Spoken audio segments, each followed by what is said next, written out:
नमस्कार मित्रांनो, आम्ही चाललो बघा पायल ताईची मुलगी बघण्यासाठी. हे बघा, हे फाटा कोणता आहे? हे फाटा आहे हिंगोलीतून समोर गेल्यानंतर मालेगाव फाटा, आणि इथून आम्ही चाललो पुसदला. हे बघा, आम्ही तर कशासाठी थांबलो असेल तर याच्यासाठी थांबलोय की यायला खायची ती विमलपुरी शिवाय तर गाडी धकणारच नाही. यांनी खाली विमलपुरी. आता आम्ही इथून थेट निघालो पुसदला. किती छान वातावरण, वाव, एवढं भारी डोंगर आहे ना इकडं की सांगूच काय. कोण कोण पुसदचं आहे ज्याला व्हिडिओ शेअर करा. आणि खरंच इतकं भारी वातावरण आहे ना इकडं पुसदच्या रस्त्याला. आणि हे तर काहीच नाही, पुढं तर एवढं सरपावानी रस्ता आहे बाबा, असा कला असा कला असा कला, इतकं भारी वाटायला म्हणजे. आणि मोठमोठाले ते भिंगऱ्या कशाच्या आहेत ते काय माहिती, त्या पण भिंगऱ्या आहेत. आणि समोर आल्याच्या नंतर आम्हाला झालं मारुतीचं दर्शन. बघा, मारुतीची किती मोठी मूर्ती आहे या गावामध्ये. खरंच आम्ही दर्शन घेतलं उभ्या उभीच, कारण की पावसाचं वातावरण होतं त्यामुळे आम्ही जाऊ शकलो नाही. आणि आभाळ पण भरपूर आलं होतं आणि इतकं भारीनं वातावरण हिरवगार, इतकं करजू लागलं. खरंच खूप छान वातावरण आहे इकडं, सगळं हिरवगार, डोंगर सगळं असं लगे खूपच भारी. काय सांगू तुम्हाला. कोण कोण पुसदचं आहे त्याला खरंच व्हिडिओ शेअर करा. एवढं भारी वातावरण आहे. आम्ही आलो, समोर आल्याच्या नंतर इथं पाटी दिसली आम्हाला पुसद. आणि परत काय नाव ते बघितलंच नाही, लई फास्ट आलो आम्ही, पण पुसद दिसलं ना. आता हे आहे कोणतं गाव आहे असं मला लक्ष पण नाही. तुम्हाला माहीत असेल तर कमेंटमध्ये नक्की सांगा हे कुठलं गाव आहे म्हणून. मला आठवण यायला हां, हे शंभाळ पिपरी होती. शंभाळ पिपरीहून आता निघालो थेट. आता थोडी शितोडी येऊ लागले. पाण्याचे शितोडे लागले होते, सुरू झाले. मग आम्ही आता दमादमाने जाऊ लागलो.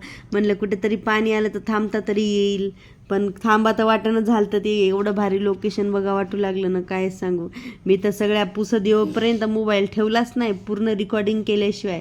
इतकं छान वाटू लागलं ना, ते मळे, ते आखाडे, वा, असं वाटू लागलं इथं येऊन घर बांधावं आणि इथं येऊन राहावं. मस्त लगे लईच भारी वाटू लागले. बघा किती उंच उंच झाडं आहेत इकडं, एवढे भारी झाडं आहेत ना की काय सांगू तुम्हाला. खूप छान. तेवढ्यातच लागला पावसात तरी आम्ही गाडी नाही थांबवली, निघलो. तुम्हाला म्हणलं होतं ना त्या भिंगऱ्या आहेत त्या रस्त्याने. बघा, हे भिंगऱ्या, त्याला काय म्हणतात मला माहिती नाही, मी तर याला भिंगऱ्याच म्हणत आले. लहानपणात आम्ही याला भिंगरीच म्हणत होतो ना, आताही मला वाटते की काय आहे काय माहिती, भिंगरीवाली दिसते. ते बघा, तुम्हाला दिसत असेल किती छान आहे ते, खूप उंच. आता इथं आल्यावर कुठं जायचं पुसद कोणीकडे माहिती नाही, म्हणून त्या भाऊला विचारलं. ते म्हणजे सरळ जा. मग तिथंच आम्हाला पाटी दिसली, पुणे शहरामध्ये आपले हार्दिक स्वागत आहे. आम्ही आलो मग सॉरी पुसद शहरामध्ये आपले हार्दिक स्वागत आहे. मग आम्ही आलो इथं पुसदला. एका भाऊला विचारलं, भाऊ शिवाजी वार्ड कुठं आहे? त्यांनी सांगलं, बा इथून थेट जा, तिथं बसस्टँडच्या बाजूला शिवाजी वार्ड आहे.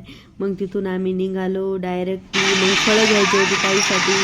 सिग्नल पडला, मग सिग्नलची वाट बघितली. मग सिग्नल उघडला. मग त्या बाळाला ड्रेस घेतला आणि त्या ताईला फळं घेतले.